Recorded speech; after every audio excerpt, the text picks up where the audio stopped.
Welcome to solverfy.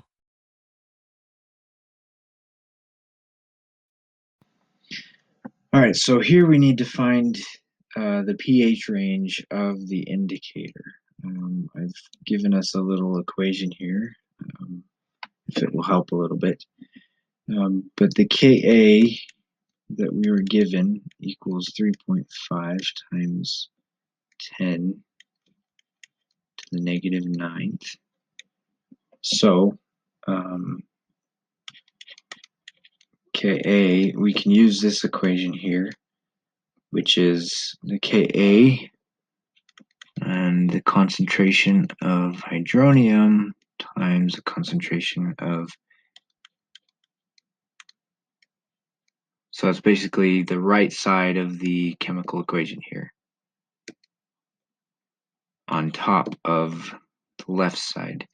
And since H2O is a liquid, we don't count it in this, so we just use the concentration of HIN.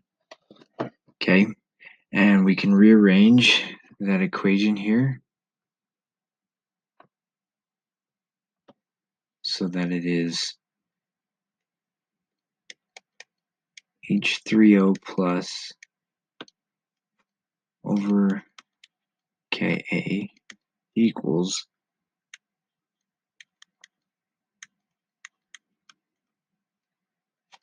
HIN over IN minus.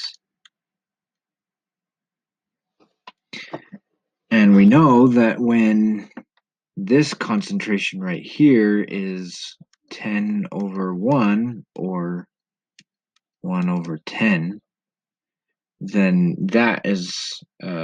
that's when the indicator changes colors, and so we can see its pH range here by that ratio.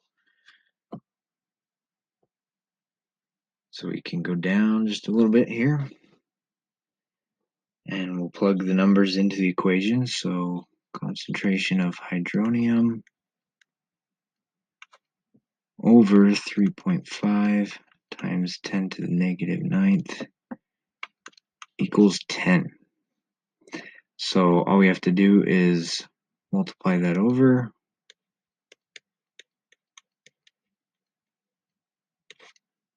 to cancel that out.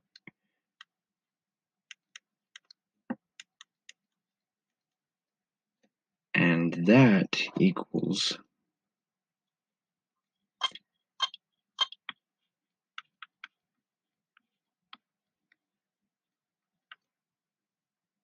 3.5 times 10 to the negative eighth. That's a simple calculation there. So to find pH, all we have to do is negative log that answer. So pH equals the negative log of 3.5 times 10 to the negative eighth, and that equals 7.5. Okay, so that's our first pH, the lower end of the range. And since we know that pH of an indicator, the range is by 2, it's just two numbers, I guess. All you have to do is go 7.5 plus 2 equals 9.5. And so that's the higher end of that range. And if we do the math, we can also figure out that it is that way by simply, here, I'll write this out really quick. So we're starting back here with the 3.5 times 10 to the negative ninth equals 1 over 10, because that's the other end of that ratio. And do the same math and it'll end up being 9.5. So that just further testifies that the pH range of an indicator is 2. It fluctuates by 2.